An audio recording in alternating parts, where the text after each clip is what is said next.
Hello, Cozy Bakers. Welcome to the kitchen. Today we are making the viral dot cake recipe. The only difference is we are going to make it gluten-free. Let's get to it.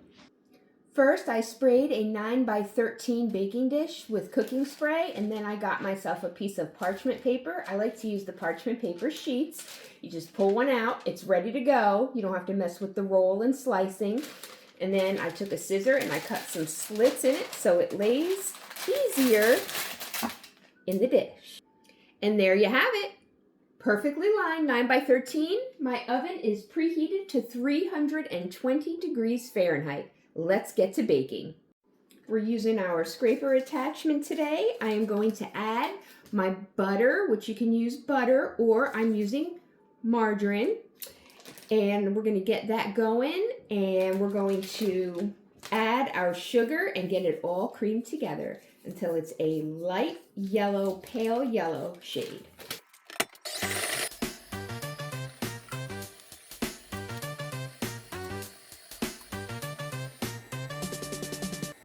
We need to scrape this down a little bit, and you'll find that the mixture will look not perfectly smooth.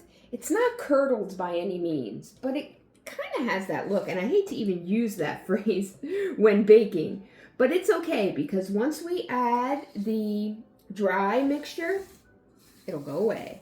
I'm going to give it one more quick mix, and then we're going to add our dry ingredients.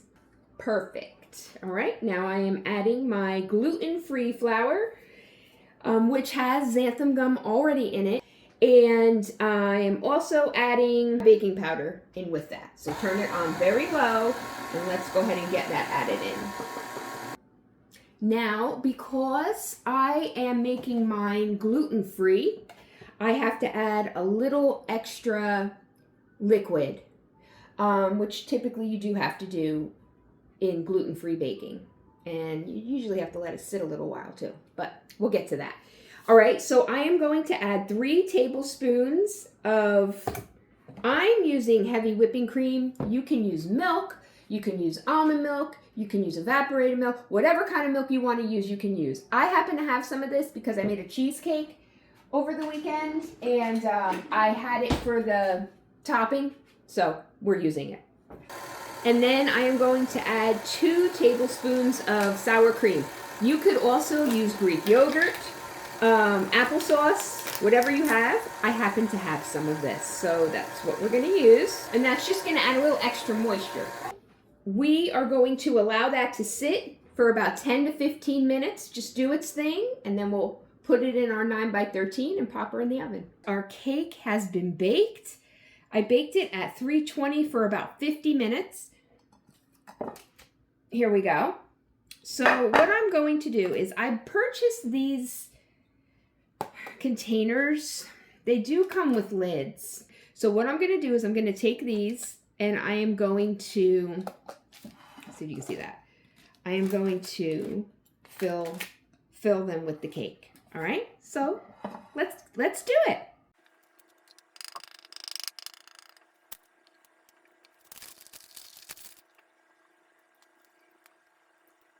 Okay, well, out of the 9x12, I got 5 containers. This one was pieced together, but you know what?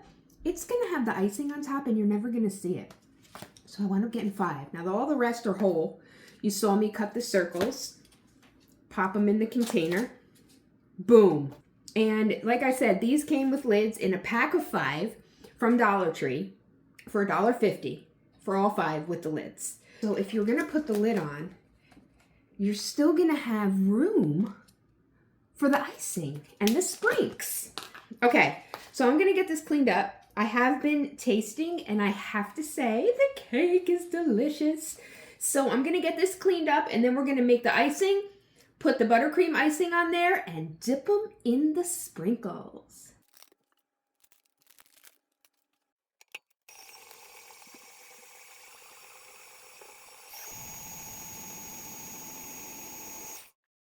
All right, so we've got our buttercream here. I'm using an offset spatula, and I am going to spread it on the cake. So what you want to do when you add the icing is you want to spread it around, but you want to keep it flat because that's what's going to make it easier to coat these in sprinkles, which I call non-perils.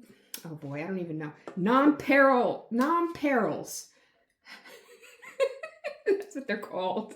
My daughter's over here. She's actually going to hop on in a second, and I'm going to show her how to put the sprinkles on the cake.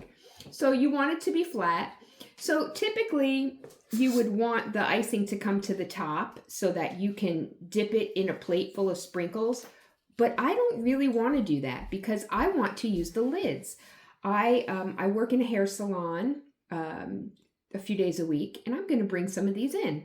So I want to have the top on. So what I'm going to do, I'm just going to flatten it out. And I'm going to go through, do all the cakes, and then when I come back, my daughter Felice is going to come and help me put the sprinkles on. All right, we're back. This is my daughter Felice. Say hello. Hello. And we have our cakes iced. So what I'm going to do is I'm going to do the first one, and then Felice is going to do the second one. So we're going to take the sprinkles. See, normally the icing would be at the top, but like I said, I wanted to leave some room because I want to put the lids on. Mm-hmm. So normally we could just turn them over right onto the sprinkles, but we're not doing that. We're going to make it hard on ourselves. So we're going to just sprinkle them, but you want to make sure they are like heavily coated. Be careful because these little buggers get all over the place. Mm-hmm. Non-perils. I don't know if I'm saying that quite right. Non-perils? Yeah. Oh, here, getting the image, huh? Here, I'll turn this way. All right. I think we're pretty good. Now, all over, like make sure you get the edge. Yeah, you could do that. You could tap, tap-a-roo. You ever see that movie? No, Mom. Happy Gilmore? I mean, you never saw it? No. Tap-a-roo. That was a good idea. I like that, Felice. Oh, thank you, Mom. You're welcome. So we're putting the sprinkles on, and then we're giving a little shake and a little tap. Oh, let's cover it from edge to edge. Just like when we make peanut butter and jelly, right? Crust to crust is a must. Oh, no, we're not doing that. All right, look. This is what it should look like. You're close. Here, watch. No. Do the sprinkles around the outside. No, don't. Okay, so just so you guys know. I have an idea. We have a big container. I have an idea. No. Yeah, that's what it's for. You're brilliant. You are brilliant, child. Hang on. So you want this side or the smaller side? Now they're gonna fly out. Try the smaller side. There you go. This is or not. All right, try the other side. Be careful though. All right, look at you. That's so much easier. All right, cool. And then well, wait, you can't just leave them on there. Hold on. Yeah, that's good, Felice. Look at hers. Hers is really coated. Oh, they're still falling off. That looks great. That's a great idea. But wait, no, don't use them because we still have all these. Hold on. Just dump them back in. Yeah. So shake them up and then dump off the excess. We have little candy balls all over the floor. Just dump off the excess into the other one. Yeah, watch this. I'll show you a little trick. You bend the plate and then you just there you go. All right, shake them around. Oh, they look nice. Look at our little dot cakes. That's nice. Don't dump the cake out. Don't waste the cake. I dumped them all up already. All right. Let me eat. Oh, yeah, time to taste. Grab a spoon. Can you grab me one too, please? You need a fork? I don't know. I think I want a spoon. Which one should we eat? All right. Which one? I'm eating this. All right, well, I'm going to eat this one with you. Get in the camera so they can have a taste. How is it? It's like cake with sprinkles. Yeah? But how's the cake taste? Good. Can't even tell that it's gluten-free, right? Mm-mm. Can't even tell. Okay, I'm going to have a bite. Do you like the candies on top? Mm-hmm. So crunchy. That's good. You know what? I put this in the fridge. Let it get a little chilled. It'd be really, really good. Although it's really, really good the way it is. All right, I think we did good, Felice. Thank you for your help. Mm-hmm. Thanks for being here, friends. Let me know if you decide to make these. And if you do, what you think of them. All right, don't forget to subscribe, like my video. This video. Yep, and click the little bell so that you're notified whenever I post something new. Have a great day and happy baking.